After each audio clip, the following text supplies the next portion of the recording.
Bom, vamos falar a respeito então do dia 3 pra gente iniciar. Era esperado o ataque dos Estados Unidos à Venezuela? Então, assim, Júnior, quando você observa toda a mobilização militar que os americanos fizeram ao longo de tanto tempo, eles precisavam fazer alguma coisa, porque senão ia passar uma certa falta de credibilidade dos Estados Unidos. Em que sentido? Eles tinham mobilizado o maior porta-aviões, os caras estavam mobilizando os Night Stalkers, que é ali tropa de elite dos Estados Unidos, tinham colocado mísseis Tomahawk, uma concentração militar gigantesca. E o Maduro, convenhamos, né, desdenhando, fazendo dancinha, cantando Imagine, né, ali pra população. Então, quanto mais o tempo ia passando e menos os Estados Unidos agiam, parecia que o Nicolás Maduro ele conseguia legitimar o seu poder dentro da Venezuela. Então o Trump, ele meio que se colocou contra a parede, porque ele precisava fazer alguma coisa, porque se ele não fizesse, ele fortalecia o governo Maduro, e ele, que já é criticado por seu taco, né, Trump always chicken out, o Trump sempre volta atrás, não fizesse nada, ia dar uma fortalecida na Venezuela. Fato é que, quando a gente ouve as declarações do chefe do Estado-Maior dos Estados Unidos, ele falou que os americanos, eles ficaram pensando ali, ficaram fazendo toda a inteligência durante meses, para ver aonde o Nicolás Maduro frequentava, com quem que ele se relacionava, algumas informações, e ele anunciou que no final de dezembro já estava ok, já estava pronto para fazer a operação. Só não aconteceu no final de dezembro, porque estava muito próximo do Natal, isso poderia repercutir mal frente à população até mesmo cristã dos Estados Unidos, e porque no final também do ano a gente teve um problema na Nigéria.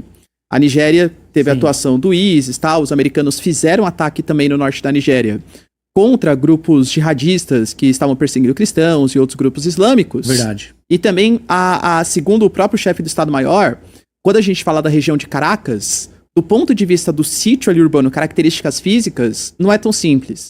Você tem uma cordilheira, por exemplo, que cerca a cidade, existem condições também de nebulosidade que poderiam atrapalhar a atuação dos caças americanos, então eles esperaram o dia perfeito, as condições perfeitas. No dia 3, os militares deram ok, e o Trump falou, ok, tamo junto, e começaram a fazer a operação. Então assim, ia acontecer? Ia. Possivelmente no final de dezembro. Como tiveram outros problemas e as condições geográficas não estavam adequadas, esperou-se pro dia que estava, e de fato aconteceu.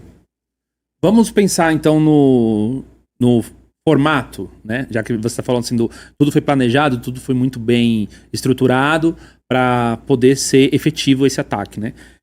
Vamos pensar nessa questão. Foi falado, por exemplo, não sei se você pode confirmar essa informação, de que o grupo que capturou e executou o Osama Bin Laden seria o mesmo grupo que estaria por trás dessa operação cirúrgica atrás da captura de Nicolás Maduro. Não, foi mesmo, né? A tática que os americanos fizeram foi uma tática bem, assim, interessante e que a gente nunca vai saber tudo. Porque, assim, o Nicolás Maduro, ele tinha uma série de oficiais que o cercavam. Hoje surge a informação que uma série de cubanos foram mortos na operação, cubanos que atuavam na segurança do Nicolás Maduro. Mas, assim, algum tipo de trairagem deve ter rolado, né? De agentes da CIA que conseguiram cooptar agentes do Nicolás Maduro e tal. Mas os Estados Unidos, eles começam atacando 4 regiões diferentes, atacando até algumas regiões bem simbólicas da Venezuela. Por exemplo, aonde estava o corpo do Hugo Chávez, que é um símbolo da Revolução Bolivariana, foi atacado, até com uma forma de imobilizar, meio que fazer uma tática de tergiversar, né? Vamos tentar ver onde que os americanos estão atacando. Não, o bombardeio foi lá, especificamente nisso, né? Exato, né? E os Estados Unidos fizeram várias táticas também de jamming, ou seja, de tentar evitar que a comunicação fosse eficiente entre os militares. Então, segundo as informações, né, por que os caças venezuelanos, por exemplo, não se mobilizaram? Por que os sistemas de defesa não atuaram contra a ação ofensiva americana? Porque os Estados Unidos, ele conseguiu neutralizar tudo isso antes de realizar o ataque. E isso mostra, assim, a inteligência americana e a inteligência israelense, quando fez o ataque contra o Irã, enfim, os caras, eles são, assim, muito bons, né, na ação que eles fazem. Só que, claro, isso significa que eles conseguiriam invadir a Venezuela? E isso eu sempre falei no meu canal. Uma coisa é você fazer uma operação pontual. Então eu vou lá, por exemplo, sequestro o Nicolás Maduro e a sua esposa. Eu vou lá, por exemplo, destruo um porto, um cais que estava sendo utilizado para tráfico de drogas. E outra coisa é fazer uma ocupação na Venezuela, que são pontos diferentes. Ocupação foi o que, por exemplo, os Estados Unidos fez na Síria, fez no Afeganistão. Fez na Síria, fez no Iraque, Afeganistão, exatamente, né? Colocar bases militares, trocar totalmente o governo. Se for pensar, Júnior, de verdade, você teve a queda do Nicolás Maduro e da sua esposa, que foram levadas lá para os Estados Unidos, mas quem tá no poder é a Delcy Rodrigues, que é a vice-presidente do Nicolás Maduro. O Diosdado Cabello, que é uma figura central também do regime bolivariano, continua. Os principais militares, que aliás são os coordenadores do cartel Los Soles, que é o que o Trump alegou que estava combatendo, continuam. A estrutura chavista continua. Não sei se você chegou a ler que, por exemplo, o Edmundo González, que está exilado na Espanha, falou assim, ó, eu sou presidente de fato da Venezuela. Militares, comecem a me obedecer.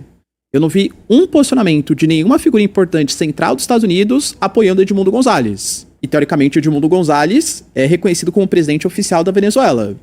A Maria Corina Machado, o Trump falou, a Maria Corina Machado, ela não tem credibilidade frente à população, ela não tem aprovação popular para ser a presidente da Venezuela. O New York Times até divulgou hoje que, na verdade, é porque o Trump ficou chateado, porque a Maria Corina Machado ganhou o Nobel da Paz, e não foi o Trump. Então, como ele é um pouco egocêntrico, ele ficou um pouco chateado com a situação e não quer mais... Pior que eu não duvido, não, que o ser, Trump é meio, né? Você viu o prêmio da paz da FIFA que ele fez? É que ele não ganhou o Nobel da Paz. E ele é bem amigo do Infantini, que é o presidente da FIFA. Ele fez o presidente da FIFA criar um prêmio pela paz, nada a ver com futebol, só pro presidente da FIFA dar esse prêmio pro Trump. Então ele é muito egocêntrico, assim, né? O regime... Então, a estrutura de poder, ela continua igual. Por isso que eu falo, você fazer uma operação pontual contra o Nicolás Maduro, pô, a capacidade americana é sensacional. Agora, você ocupar... A Venezuela é muito complexa.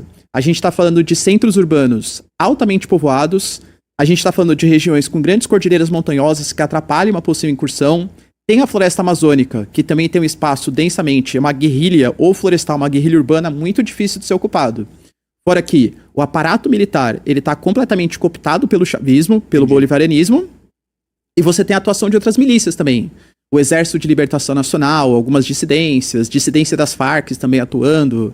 Então, durante décadas aí, né, que tanto Hugo Chávez como Maduro ficaram no poder, montaram uma estrutura difícil de tirar, e eu não acho que os americanos conseguiriam, pelo menos não em curto prazo. Sim, mas, por exemplo, a sua análise que eu vi no seu vídeo, você falou assim, a primeira coisa que pode acontecer e deve acontecer nesses dias sequentes, a captura do Maduro, é a população começar a se manifestar, pedindo mais intervenção americana, falando no caso de liberdade, né, que realmente a população estaria se salvando, se libertando de um ditador, e isso já está acontecendo. A gente vê imagens da população na Venezuela, sem contar as manifestações ao redor do mundo de pessoas que estão exiladas, né? Tem gente aqui no Brasil, tem gente nos Estados Unidos, tem o próprio presidente legítimo que está exilado na Espanha.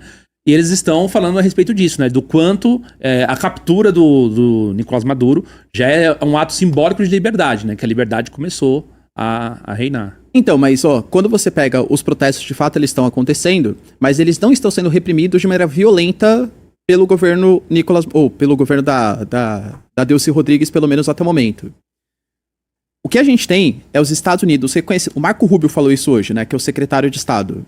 A gente trabalha com a possibilidade de Delcy Rodrigues governar a Venezuela. A gente não está interessado em convocação de novas eleições. Se a Delcy Rodrigues governar de acordo com os interesses dos Estados Unidos, não tem por que tirar ela. E isso mostra como os americanos não estão preocupados com democracia. Por isso que eu falei, se a população começar a protestar e o Estado venezuelano reprimir de maneira violenta, isso vai ser uma justificativa para que os americanos retirem todo aquele núcleo de poder, ou tentem tirar, que eu acho bem difícil. Agora, se acontecerem protestos, a gente também teve protestos do outro lado. Foi com o financiamento do partido? Não sei, né? Mas também teve protestos ali, não, a gente quer a volta do Nicolás Maduro e tal. O que o governo pode falar? Tá vendo? Tá tendo protestos aqui, mas tá tendo protestos aqui, a gente tá deixando o protesto acontecer, a gente tem a credibilidade dos Estados Unidos, que referendaram a Delcy Rodrigues como essa presidente que vai fazer a transição aí da Venezuela. Então, pelo menos assim, em curto prazo, eu não vejo mais chance de uma intervenção. O Trump falou isso hoje, que se a Delcy Rodrigues é uma figura muito complicada, porque, historicamente falando, ela nasceu dentro de um berço de partido socialista, sempre foi militante e tal. Hoje, ela divulgou uma carta falando que está disposta a governar a Venezuela de acordo com os interesses também dos Estados Unidos. Então ela falou uma coisa internamente para a população e para o seu partido. Ela falou, olha, a Venezuela não será colônia, a gente não vai deixar os Estados Unidos roubarem os recursos, mas manda uma carta para o Trump falando que ela, enquanto presidente, sempre falou pela paz, assim como Nicolás Maduro também, segundo ela, sempre falou pela paz e está disposta a governar de acordo com os Estados Unidos.